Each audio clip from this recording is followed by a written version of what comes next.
Assalamualaikum warahmatullahi wabarakatuh. Selamat siang. Apa kabar kalian semua? Saya doakan semoga kita semua dalam keadaan sehat walafiat. Kita bertemu kembali kepada mata kuliah pengantar ilmu kependudukan. Oh ya, saya dapat informasi bahwa kemungkinan kegiatan tatap muka di kampus akan dimulai pada awal Januari 2021. Nah, kita doakan aja semoga benar dan kembali normal seperti sedia kala. Tapi ini baru kemungkinan ya. Baiklah, pada minggu ini kita masih membahas tentang isu-isu dan kebijakan tentang kependudukan. Oke. Saat ini kita akan membahas masalah-masalah dari kependudukan yang sebagian sudah kita bahas pada minggu yang lalu. Namun, tidak ada salahnya kita bahas sebagai pengingat. Nah, masalah pertama yaitu adanya penyediaan lapangan kerja yang menurut data tenaga kerja unskilled atau tidak memiliki keterampilan saat ini masih tinggi sekali, yaitu mencapai 77%. Pertanyaan yang muncul adalah mengapa itu bisa terjadi? Ingat beberapa hal yang sudah saya jelaskan minggu lalu. Unskilled itu terbentuk akibat adanya banyak jumlah anak yang putus sekolah. Dalam hal ini yaitu sekolah formal dari sekolah dasar sampai ke perguruan tinggi. Nah, pertanyaannya, kenapa bisa begitu? Di sekolah formal, kita mendapatkan berbagai keterampilan dan pengetahuan dari masa kanak-kanak sampai kita bisa membaca, berhitung, dan kemudian dewasa. Keterampilan membaca dan berhitung contohnya yaitu pengetahuan paling sederhana yang tidak kita sadari akan berguna saat kita beranjak dewasa. Kemudian, banyak lagi jenis pengetahuan yang diajarkan saat kita menempuh pendidikan formal. Misalnya pengetahuan alam. Di pengetahuan alam itu kita diajarkan dulu tentang ilmu gravitasi. Nah, ternyata dari ilmu gravitasi itu dapat digunakan dalam kegiatan sehari-hari. Misalnya, yaitu dalam ilmu penerbangan. Atau ilmu sosial, di mana kita dikenalkan dengan jenis-jenis interaksi dalam kehidupan bermasyarakat, dan banyak lagi contoh lainnya. Di sini saya tidak akan membahas secara mendalam karena itu sudah dibahas minggu lalu. Kalau dibahas lagi, panjang ini. Kemudian yang kedua itu masih terkait dengan pertama tadi, yaitu kesempatan dalam memperoleh pendidikan. Nah, sangat disayangkan ternyata hanya 53% partisipasi anak sekolah yang bisa mengakses pendidikan dengan segala prasarananya. Kenapa demikian? Nah, sekali lagi saya ingatkan bahwa ini sudah dibahas minggu lalu ya. Di dunia pendidikan itu memang sangat mahal harganya ya. Walaupun kita bersyukur untuk beberapa provinsi itu mentiadakan pembayaran SPP atau menggratiskan biaya bulanan sekolah agar semua lapisan dapat menempuh pendidikan. Namun walaupun digratiskan, itu tidak semua juga bisa menempuh pendidikan. Kenapa? Memang sebagian besar digratiskan, tapi ada juga yang harus mengeluarkan dana seperti baju seragam, buku, dan lainnya. Ditambah lagi saat pandemi gini belajar online, siswa mesti punya alat-alat tambahan seperti laptop atau minimal HP Android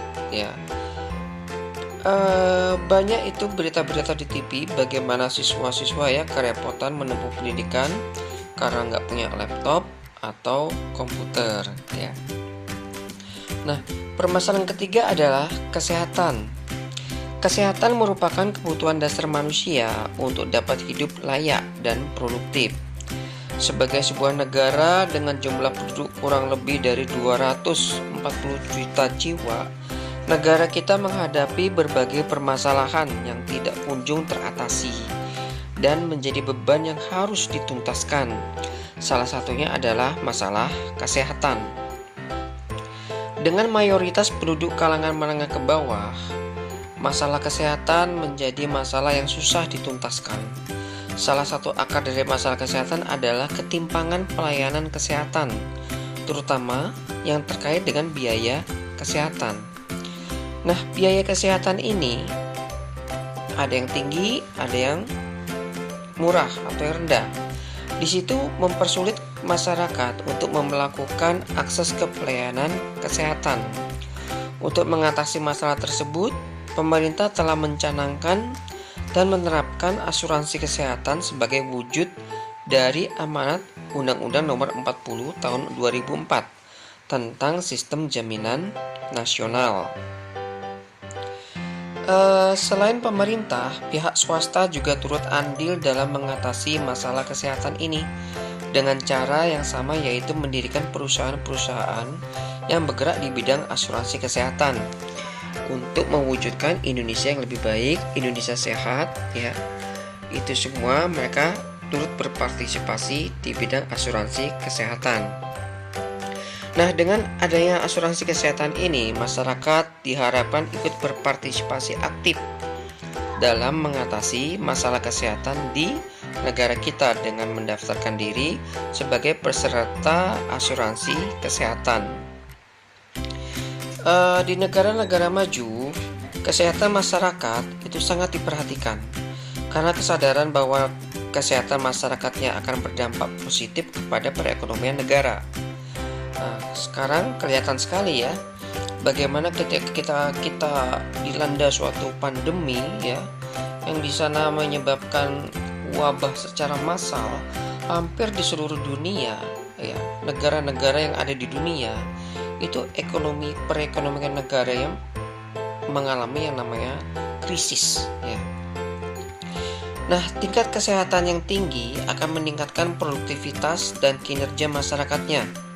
Untuk kawasan Asia saja, ini Indonesia masih tertinggal dari negara-negara tetangga seperti Singapura, Malaysia, Thailand, dan Filipina dalam hal kesehatan. Bahkan Vietnam itu masih lebih baik dari Indonesia mengenai laju perbaikan kesehatan. Sampai saat ini, tingkat kesehatan masyarakat Indonesia itu masih sangat rendah. Hal ini terlihat dari masih tingginya angka kematian bayi ya, atau AKB, maupun angka kematian ibu atau AKI ya. Itu di data yang saya dapatkan tahun 2013, angka kematian ibu melahirkan mencapai 359 jiwa setiap 100.000 kelahiran, dan angka kematian bayi itu mencapai 32 jiwa setiap 100.000 kelahiran.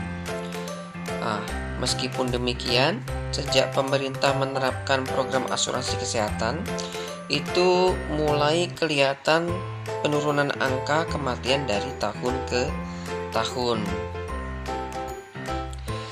Nah, permasalahan berikutnya yaitu bagaimana menambah kesejahteraan penduduk. Seperti kita ketahui bahwa negara kita, negara Indonesia merupakan negara besar yang sedang berkembang. Setiap negara, khususnya negara berkembang, pasti mempunyai masalah kesejahteraan masyarakat yang berbeda-beda. Nah, di Indonesia, masalah kesejahteraan masyarakat sendiri sering dikaitkan dengan jumlah penduduk miskin yang ada di negara kita. Hal ini merupakan salah satu tantangan terbesar bagi pemerintah untuk meningkatkan kesejahteraan masyarakat.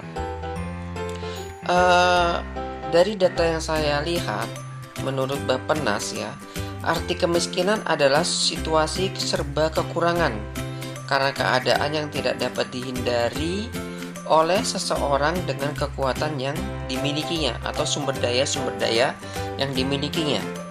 Nah, di sini kemiskinan merupakan masalah-masalah yang tidak dapat dihindari di setiap negara. Setiap negara pasti ada yang namanya kemiskinan ya. namun standarnya itu berbeda-beda. Salah satu upaya pemerintah itu dalam meningkatkan kesejahteraan masyarakat khususnya untuk masyarakat miskin adalah memberi bantuan berupa subsidi.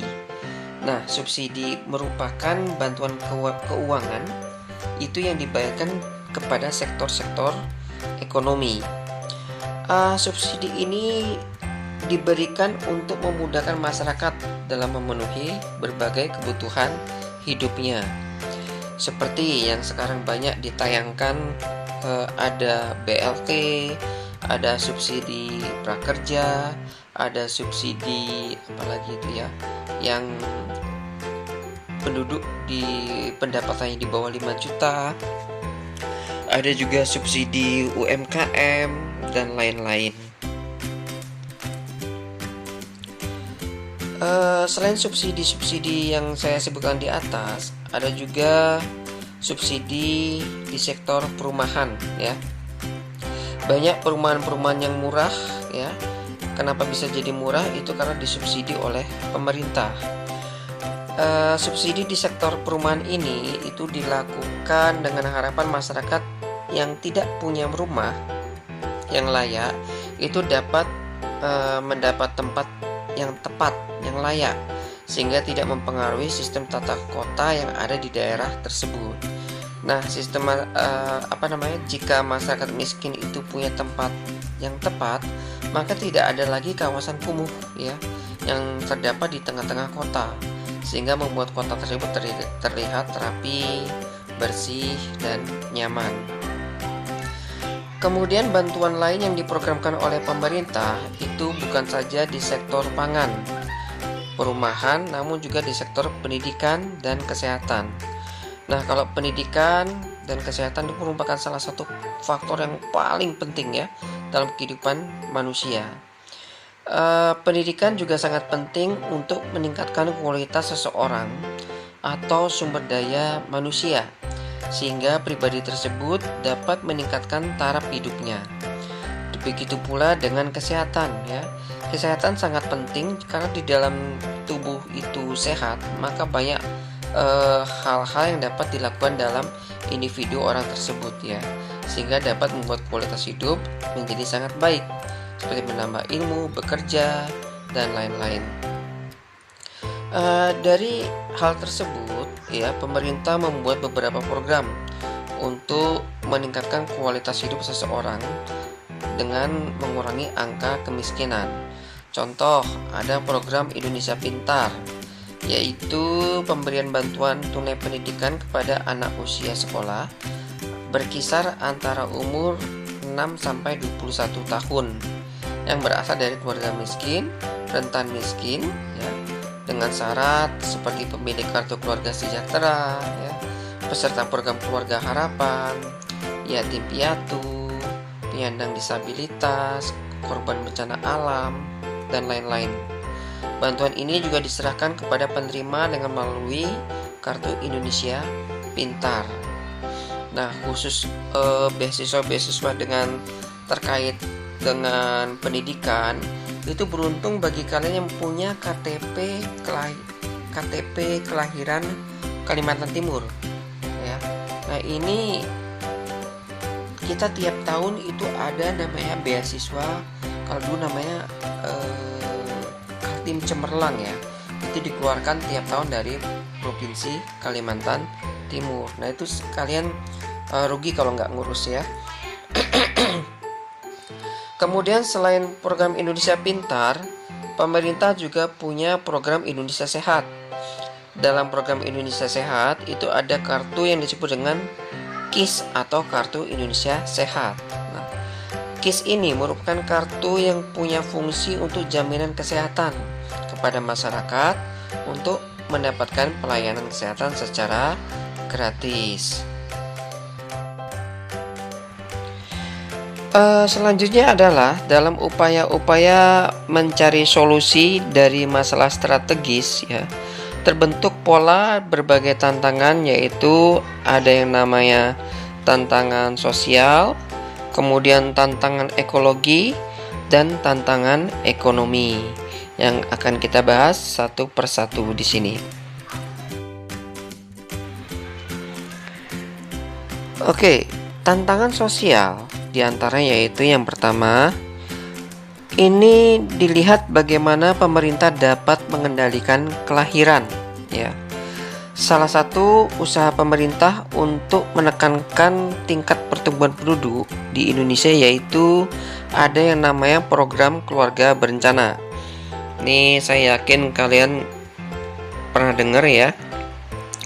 Di sini ada pengendalian penduduk adalah kegiatan membatasi pertumbuhan penduduk, umumnya dengan mengurangi jumlah kelahiran. Indonesia merupakan maksudnya menerapkan pengendalian penduduk yang dikenal dengan program keluarga berencana atau KB. Dengan program tersebut dinilai berhasil menekan tingkat pertumbuhan penduduk di Indonesia. Kedua yaitu penurunan tingkat kematian. Beberapa upaya itu telah dilakukan dalam menurunkan kematian ibu dan bayi, seperti yang sudah saya jelaskan di slide sebelumnya. Di antaranya yaitu meningkatkan akses dan kualitas pelayanan kesehatan, ya.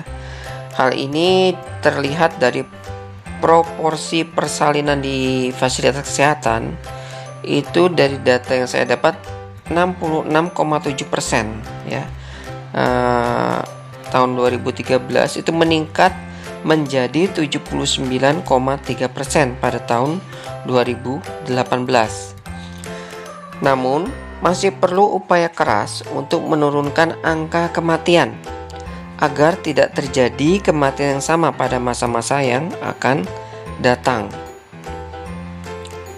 Seperti diketahui bahwa terjadi pergeseran penyebab kematian, yaitu contohnya seperti hipertensi dalam kehamilan, ya, disusul oleh pendarahan, infeksi dan aborsi.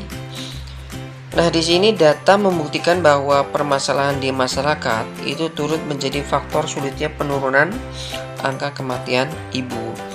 Hal ini terlihat dari masih tingginya usia perkawinan pertama di bawah 20 tahun yang menyebabkan tingginya persentase ibu meninggal menurut umur pada saat melahirkan anak pertama dengan usia kurang 20 tahun serta masih tingginya angka seks pranikah pada remaja. Nah, faktor-faktor non-kesehatan inilah yang justru memberikan pengaruh besar karena dapat menentukan berhasil atau tidaknya upaya penurunan angka kematian ibu. Ketiga adalah perpanjangan harapan hidup. Pada indikator ini masih berkaitan dengan kesehatan, yaitu dapat melalui bagaimana kita mengatur pola atau gaya hidup kita dalam melakukan rutinitas sehari-hari. Misalnya, berolahraga, mengkonsumsi makanan yang bergizi dan tidak berlebih, ya, maksudnya makan makanan yang tidak berlebih serta diiringi dengan kegiatan-kegiatan lainnya yang dapat menjaga imun tubuh kita. Yang keempat adalah penyebaran penduduk yang seimbang, ya. Sampai sekarang kepadatan penduduk yang masih tinggi yaitu di wilayah Kepulauan Jawa. Mengapa itu terjadi? Hal ini terkait dengan adanya kelengkapan infrastruktur yang menjadi daya tarik penduduk untuk menetap pada suatu daerah tersebut. Contoh mungkin di Jawa, ada infrastruktur di Jawa yang tidak ada di tempat kita di Kalimantan. Di Jawa dulu tuh ada tol, tempat kita nggak ada, ya, tapi sekarang sudah ada, ya. Nah, yang sekarang belum ada itu kereta api, ya. Di Jawa ada kereta, di sini tempat kita belum. Ya, mudah-mudahan aja dalam waktu dekat, ya, bisa menghubungkan antara Kaltim, Kalsel, Kalbar. Wah, udah lumayan itu. Kemudian pemerintah dalam hal ini telah melaksanakan berbagai kebijakan, yaitu melalui program transmigrasi pada zaman Orde Baru. Ini masih terkait dengan penyebaran penduduk yang seimbang tadi, ya, yaitu program di mana menempatkan penduduk dari daerah yang padat penduduknya ke daerah-daerah yang kurang padat penduduknya. penduduknya. Tentunya dilengkapi dengan subsidi lagi dari pemerintah ya, berupa bantuan lahan secara gratis, kebun, dan untuk jangka waktu tertentu sembako ditanggung oleh pemerintah. Itu zaman Orde Baru itu. Kemudian berikutnya yaitu pola urbanisasi yang merata. Nah, di sini urbanisasi itu terus akan berjalan seiring dengan perkembangan zaman. Wilayah-wilayah yang punya infrastruktur lengkap, sudah saya sebutkan tadi ya, yang dinilai lebih praktis, itu akan menjadi daya tarik dalam pemenuhan kebutuhan manusia. Nah, diharapkan dengan urbanisasi yang merata, diharapkan tidak lagi menimbulkan kesenjangan-kesenjangan sosial yang berdampak kepada munculnya permasalahan-permasalahan baru di tengah-tengah masyarakat. Baiklah, sekarang kita akan membahas tentang tantangan ekologi. Tantangan ekologi pertama yaitu bagaimana kita mengelola kebutuhan utama kita sebagai umat manusia. Tahu yang namanya air kan? Ya, di dalam tubuh kita ini sekitar 70% atau 80% adalah terdiri dari yang namanya air ya. Kebutuhan akan air, apakah itu air untuk minum, untuk memasak, mencuci, dan lainnya. Di sini kita diharapkan dapat mengolah kebutuhan air dengan menggunakan strategi yang ramah lingkungan. Penggunaan air untuk industri misalnya, bagaimana kita dapat mengelola limbah yang dihasilkan dari kegiatan industri agar dapat layak untuk dikonsumsi atau tidak membahayakan lingkungan di sekitar industri tersebut. Yang kedua masih hampir sama dengan yang pertama, yaitu sanitasi. Sanitasi secara mendasar dapat diartikan sebagai kemampuan menjaga kebersihan dan tempat membuang air yang layak. Lebih luas lagi, sanitasi juga mengacu kepada pemeliharaan kondisi higienis melalui layanan seperti pengumpulan sampah, pengolahan, dan pembuangan air limbah, serta pengelolaan limbah berbahaya industri. Namun tidak semua khususnya di daerah-daerah tertentu itu sanitasinya sudah dianggap layak.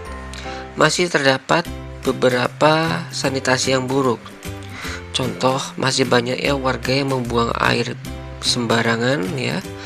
Kemudian membuang sampah sembarangan seperti sampah dapur, plastik, kertas, dan lainnya. Kemudian tidak ada pengelolaan pembuangan limbah rumah tangga. Nah, seperti air sabun ya, limbah dapur, dan lainnya.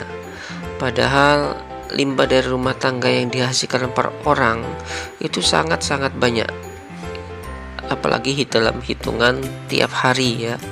Sanitasi yang buruk juga dapat menyebabkan bayi dan juga anak-anak terkena berbagai macam penyakit seperti diare, cacingan, hepatitis A, demam berdarah, dan lainnya.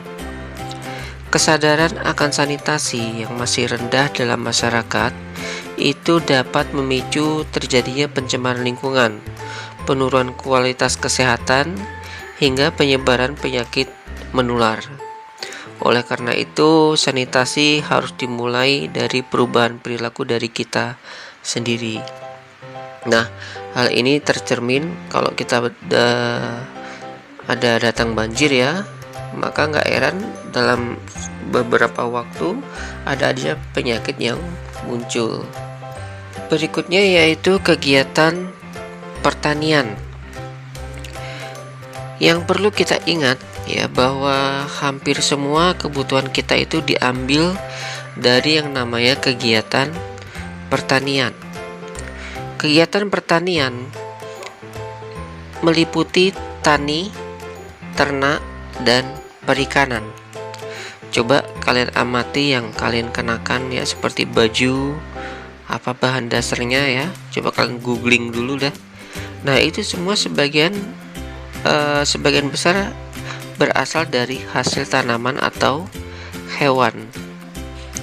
Terus apa yang kita konsumsi sehari-hari ya, mulai dari tadi pagi misalnya ya, mulai dari nasi yang berasal dari tanaman padi, lauk pauk, apakah itu daging ayam, apakah itu daging ikan, dan lain-lain. Kemudian sayuran seperti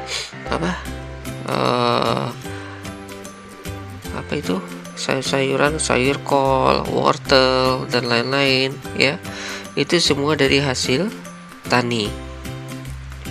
Nah, di sini kita dituntut untuk pandai-pandai dalam mengelola, bagaimana menciptakan tani terpadu yang ramah lingkungan. Misal, memang sih kita mau nggak mau harus menggunakan pupuk kimia. Tapi bukan mau nggak mau ya, seringkali kita menggunakan pupuk kimia, tapi jangan selalu terus-menerus menggunakan pupuk kimia. Sudah tahu kan apa dampaknya apabila kita terus-menerus menggunakan pupuk kimia bagi kesuburan tanah, bahkan bagi kita sendiri yang mengkonsumsinya. Kita sebenarnya dapat memanfaatkan pupuk alam yang terdapat di sekeliling kita.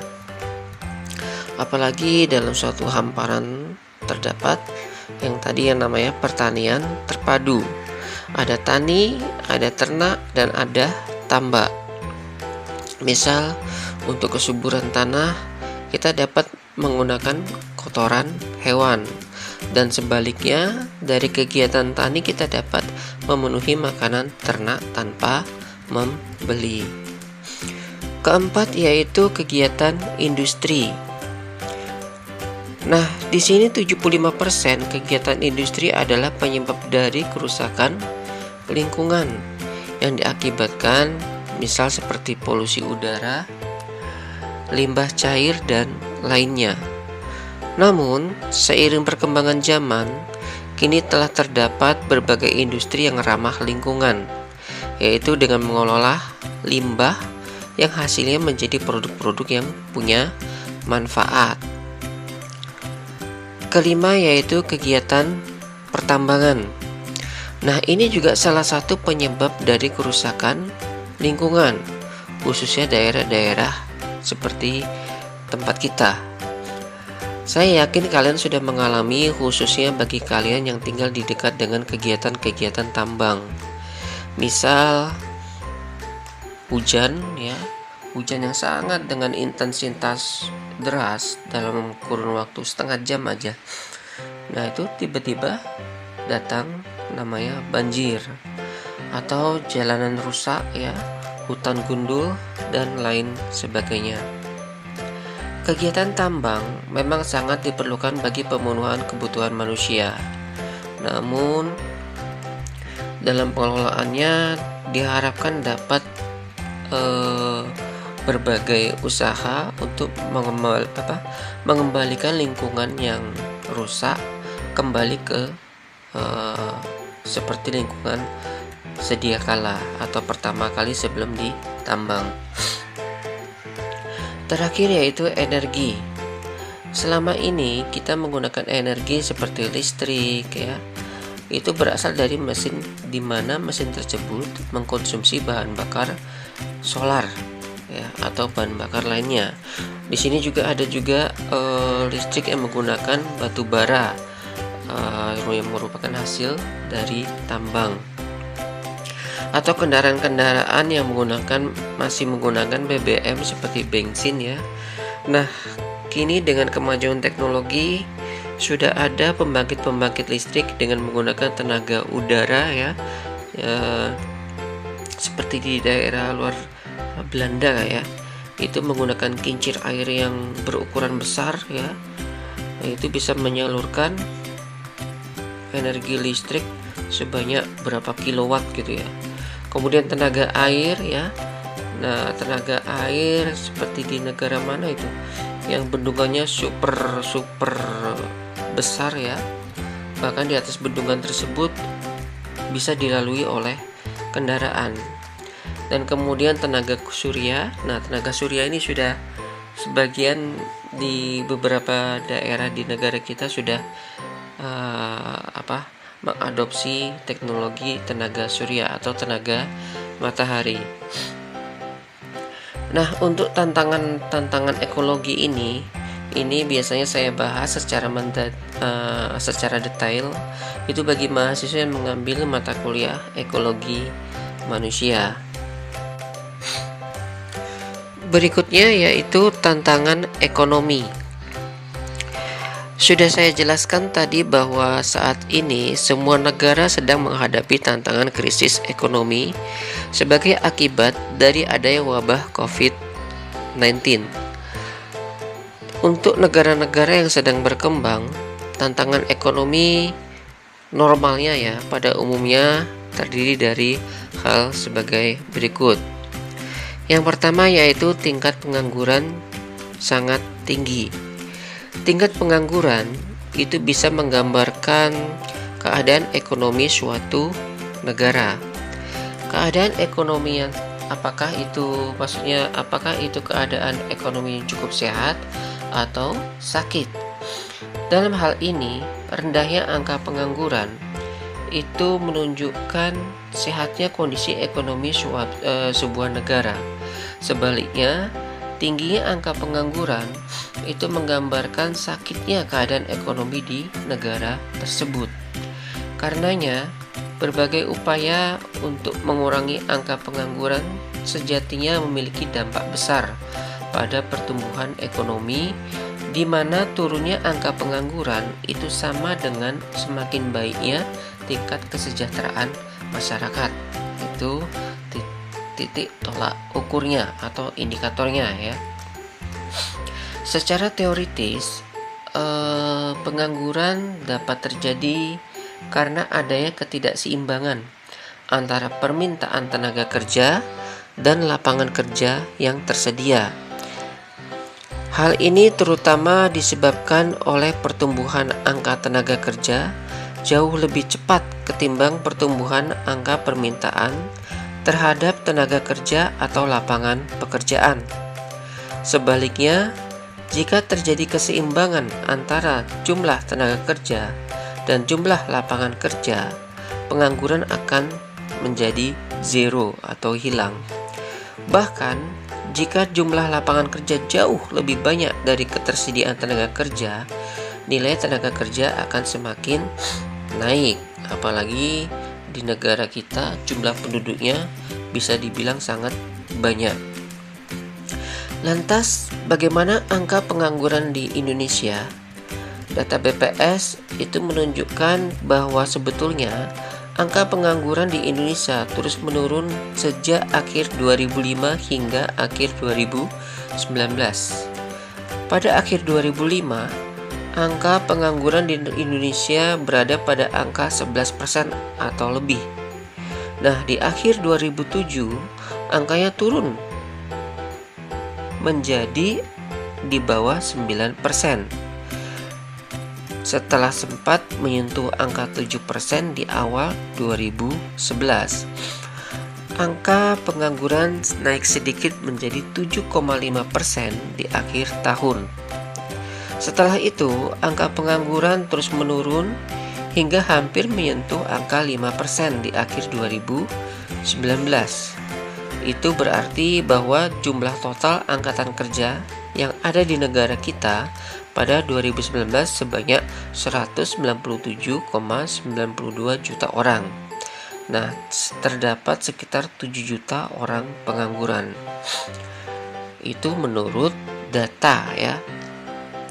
Nah, problem ketenaga kerjaan itu benar-benar mengalami masalah ketika COVID-19 muncul sebagai pandemi global yang mulai masuk itu pada Maret 2020.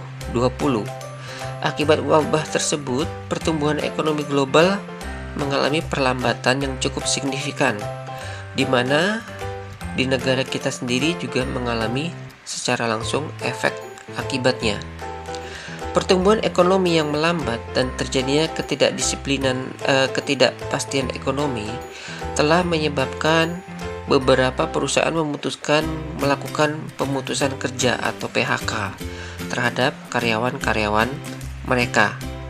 Ini terjadi karena adanya berbagai macam kebijakan ya, seperti ya kebijakan sudah dikeluarkan, seperti work from home ya. Pada pertengahan Maret 2020 di banyak sekali lembaga-lembaga pemerintah, sekolah, perguruan tinggi dan lembaga-lembaga lainnya yang akan berdampak secara langsung, contoh kepada usaha-usaha perdagangan ya, transportasi publik ya. Nah, di sini akibatnya pusat-pusat perbelanjaan banyak kehilangan konsumen. Bahkan ada yang sudah tutup sama sekali. Hal ini hampir sama dialami oleh sektor yang berhubungan dengan pariwisata seperti tempat hiburan, objek wisata, hotel dan transportasi. Kalian perhatikan di Pramuka, Perjuangan ya, yang dekat-dekat itu kos-kosan banyak yang kosong, kontrakan segala ya. Nah, di sini angka pengangguran juga semakin bertambah dan diperkirakan akan naik menjadi 7,95 juta bahkan lebih.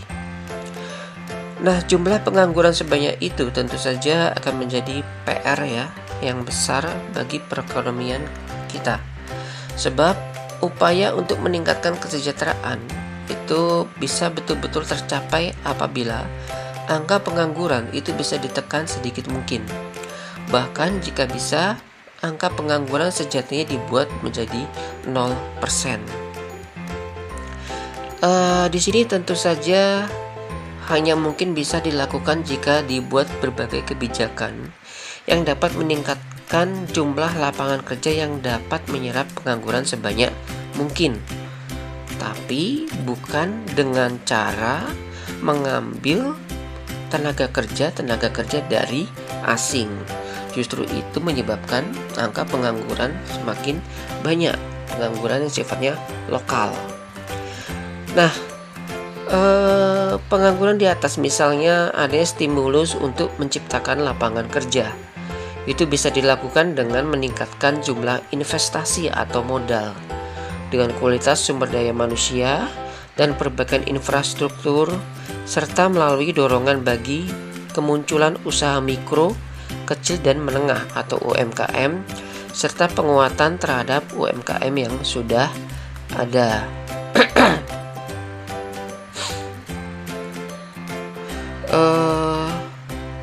Berikutnya yaitu minimnya investor lokal.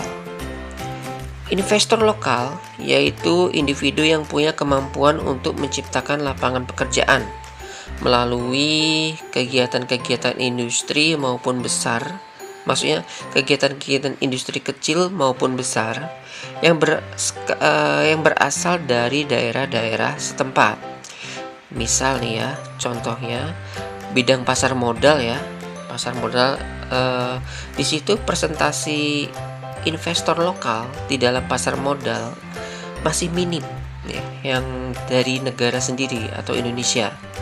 Persentase baru itu mencapai 35%. Sementara sisanya masih dikuasai oleh investor asing.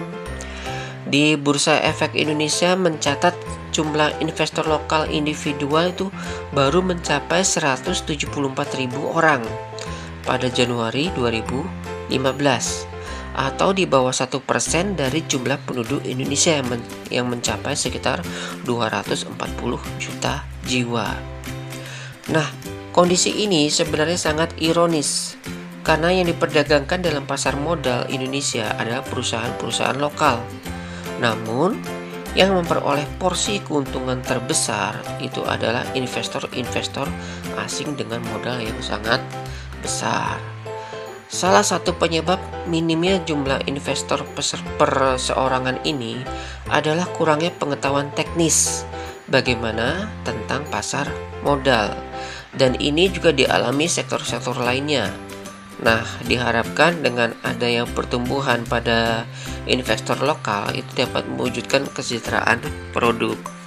Ini bagi kalian yang belum mengetahui tentang pasar modal, ya doakan saya ada mood untuk memulai bagaimana kita menginvestasi modal kita dalam jumlah kecil dengan membeli saham-saham yang diperdagangkan di pasar modal. Itu aman. Sudah saya coba. Contoh seperti dana reksa ya. Itu susah Pak? Enggak susah. Sekarang banyak aplikasi-aplikasi yang bisa kita bisa kita terapkan, kita adopsi untuk daripada uang itu kita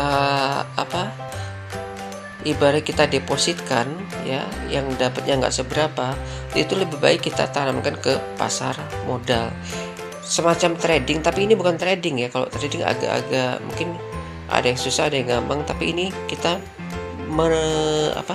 jual beli saham ya di dana reksa. Nanti deh saya ajarkan, saya posting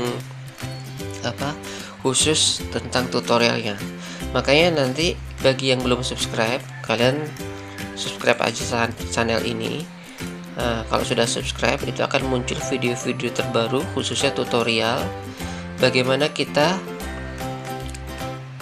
memanfaatkan atau berinvestasi di era pandemi ini ya. Kemudian ada juga aplikasi-aplikasi ya yang saya sudah gunakan ini. Ada berapa aplikasi itu? Ada 3 aplikasi online shop dan 1 aplikasi yang bisa mendatangkan, kita cukup melakukan tugas dari aplikasi tersebut. Kemudian dari aplikasi itu dapat mendatangkan keuntungan. Bahkan walaupun itu keuntungannya baru sedikit, tetap bisa ditarik ke aplikasi Dana. Nah, dari aplikasi Dana itu nanti bisa kita gunakan untuk pembayaran yang lain. Nah, ini bisa kita pakai pada saat-saat kita lagi nganggur, lagi antri di lampu merah misalnya, atau di mana gitu. Oke, nanti saya buat. Yang ketiga kita lanjutkan, yaitu hutang negara yang semakin tinggi. Nah, di sini saya membaca suatu artikel ya. Di situ ekonom Indef ya, Bapak Bima Yudhistira itu menilai bahwa lonjakan utang pemerintah itu bisa berpotensi memicu aliran modal asing yang keluar atau capital outflow hingga menyebabkan krisis ekonomi. Nah, beliau menilai bahwa utang pemerintah saat ini tumbuh lebih agresif ya ketimbang utang sektor swasta yang justru mulai melanda sejak 2018 yang lalu. Ini kondisinya berbeda dengan 1998 silam. Bahkan yang lebih bahaya karena penyebab capital outflow itu justru bisa berasal dari pemerintah ya, dari government ya, utang-utang pemerintah katanya dalam sebuah diskusi itu pada Senin tanggal 7 ya, di suatu artikel. Nah, ini pada semester 1 tahun 2020 itu posisi utang Indonesia tercatat 5.000 ya. 5.000 sudah nih. 264,7 triliun. Sementara itu, rasio utang terhadap produk domestik bruto sebesar 32,96%. Dengan asumsi PDB sekitar 15.972,7 triliun. Nah, ya kita doakan aja semoga negara kita tidak terlarut-larut ke dalam krisis yang mendalam. Berikutnya yaitu kestabilan politik yang belum mapan ya. Nah, kestabilan maksudnya stabilitas politik sangat penting sebagai landasan stabilitas keamanan dan perekonomian. di tengah keadaan ekonomi dunia yang saat ini. Agar keamanan, politik, ekonomi sejahtera, stabilitas politik merupakan aspek penting untuk pertumbuhan ekonomi yang stabil. Pertumbuhan ekonomi yang diiringi dengan pemerataan akan meningkatkan pendapatan masyarakat. Oke, mungkin untuk minggu ini saya cukupkan sampai di sini dulu. Kita kegiatan PIK ini rasanya 3 SKS ya. Kita belum melakukan yang namanya kegiatan praktikum. Nanti kegiatan praktikum saya pikirkan dulu. Kemarin itu sudah ada ide kita praktikum secara online ya. Masing-masing dari kalian akan membuat suatu makalah atau mempresentasikan suatu makalah. Nanti akan saya bikin temanya. Nah, kemudian kalian presentasikan ya. Nanti pakai akun Zoom dari saya supaya bisa lama. Kemudian yang menilai saat misalnya kelompok 1 maju gitu ya, ABC itu ini per kelompok. Jadi nanti dipilih orang yang betul-betul bisa melakukan presentasi. Bisa cara menjelaskan dengan PowerPoint dengan tampilan yang baik. Di situ yang akan menilai adalah kelompok-kelompok lain. Kelompok 2, kelompok 3, kelompok 4, kelompok 5, kelompok 6 dan seterusnya. Demikian pula nanti kalau kelompok 2 yang maju, yang menilai adalah kelompok 1, kelompok 3, kelompok 4 dan seterusnya. Kemudian kalau kelompok 3 yang maju yang menilai berarti kelompok 1, kelompok 2 ya, kelompok 4 dan seterusnya. Sistem cara penilaian itu ada nilai A, nilai B, dan nilai C. Di sini saya tidak mengasih untuk praktikum nilai D, tidak. Jadi A, B, C. Nah, penilaian itu bisa dilakukan dengan polling. Ya, polling atau voting ya. Yang mau voting ini ya kalian semua yang ngambil mata kuliah kependudukan. Polling nanti saya bikin grup menggunakan aplikasi Telegram. Nah, pada saat kelompok 1 sudah selesai, polling saya buka ya. Nah, di situ baru kalian klik di grup berapa nilai dari kelompok 1 seperti itu. Nanti detailnya akan saya jelaskan lagi. Baiklah, sampai di sini saya ucapkan terima kasih. Assalamualaikum warahmatullahi wabarakatuh.